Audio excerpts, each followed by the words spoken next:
နှစ်ပေါင်း62နှစ်ကြာမဖြစ်မြောက်သေးတဲ့ပြောင်းရွှေ့ကိုမက်အလစ်စတာနဲ့မှအဆုံးသတ်ချင်နေတဲ့ United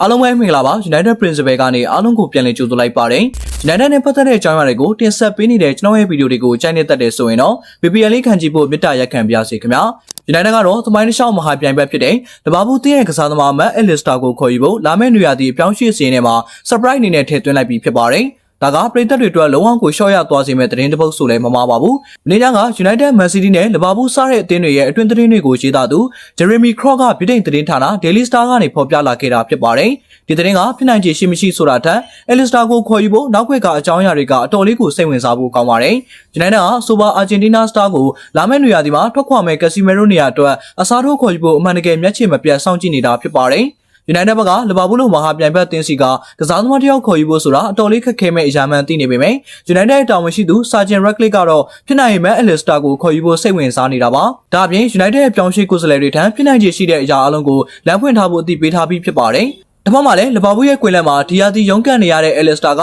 အသင်းကနေထွက်ခွာနိုင်ခြေရှိတယ်လို့ခန့်မှန်းထားကြပါတယ်။ပြီးခဲ့တဲ့ရာသီကလီဗာပူးနဲ့တူ Premier League ဖလားကိုစကူနိုင်အောင်ကူညီပေးခဲ့တဲ့ Alistair ဟာဒီယာတီမှာတော့ Champions League ဝင်ခွင့်ရအောင်ရုံးကန်နေရတာကြောင့်အသင်းကနေထွက်ခွာဖို့ရှိကြောင်းသတင်းတွေကဖော်ပြနေကြတာပါ။ Alistair ဘက်ကတော့လီဗာပူးအနေနဲ့ဒီယာတီ Champions League ဝင်ခွင့်မရခဲ့ရင်အသင်းကနေထွက်ခွာနိုင်ခြေရှိနေတယ်လို့ပြောရမှာပါ။ပြီးခဲ့တဲ့2023ခုနှစ်က Brighton ကနေပေါင်တန်း90 9နှစ်စာချုပ်နဲ့လီဗာပူးကိုရောက်လာခဲ့တဲ့ Alistair ဟာလက်ရှိမှာတော့အသင်းနဲ့2နှစ်ကျော်အထိစာချုပ်တက်တန်းကျန်ရှိနေသေးတာဖြစ်ပါတယ်။ United ကတော့လာမယ့်နွေရာသီမှာကွင်းလင်ကစားသမားခေါ်ယူဖို့အတွက်တကယ်ကိုကြမ်းတော့မယ့်အနေထားမှာရှိနေပြီးအပြောင်းရွှေ့အတွက်ငွေကြေးကိုလည်းရေလိုသုံးသွားမှာဖြစ်ကြောင်းတရားဝင်ပြောဆိုထားပြီးဖြစ်ပါတယ်။ဂျာတီကုံမှာကက်စီမီရိုထွက်ခွာမှုနဲ့အတူအတန်ဝါတန်နဲ့အန်ဒါဆန်တို့ကိုစီးရင်နဲ့ထည့်သွင်းထားပေမဲ့အခုအခါအယ်လစ်စတာကိုပါထည့်သွင်းထားတာကြောင့် United ရဲ့ကွင်းလင်ကစားသမားခေါ်ယူမဲ့အပြောင်းရွှေ့စီးရင်ကအတော်လေးကိုစိတ်ဝင်စားဖို့ကောင်းနေပါပြီ။တေချာတာတစ်ခုက United အနေနဲ့လီဗာပူးစစ်ကအယ်လစ်စတာကိုဓာတ်ရိုက်ခေါ်ယူဖို့ဆိုတာမဖြစ်နိုင်တဲ့လောက်ကိုခဲရင်ပါတယ်။ဘာကြောင့်လဲဆိုရင်တမိုင်းတစ်လျှောက်အပြိုင်ဆိုင်ဖြစ်နေကြတဲ့ဒီနှစ်သိန်းကြားမှာလီဗာပူးစစ်က United အနေနဲ့ဓာတ်ရိုက်ဝယ်ယူခဲ့တာဆိုလို့လွန်ခဲ့တဲ့1964ခုနှစ်က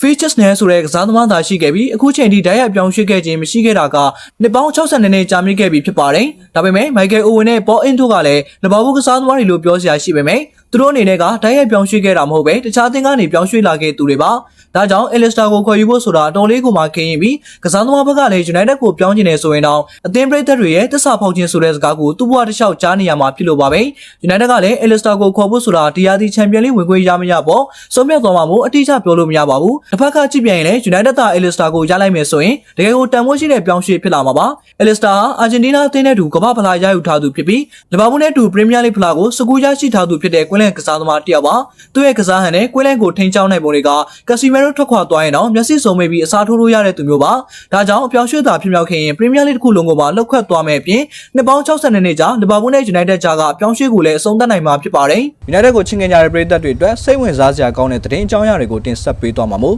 United Principal Facebook Page နဲ့ YouTube Channel လေးကို Like and Subscribe လုပ်ပေးသွားခဲ့ကြပါဦးခင်ဗျာ။ကြည့်ရှုပေးခဲ့တာကျေးဇူးတင်ပါတယ်။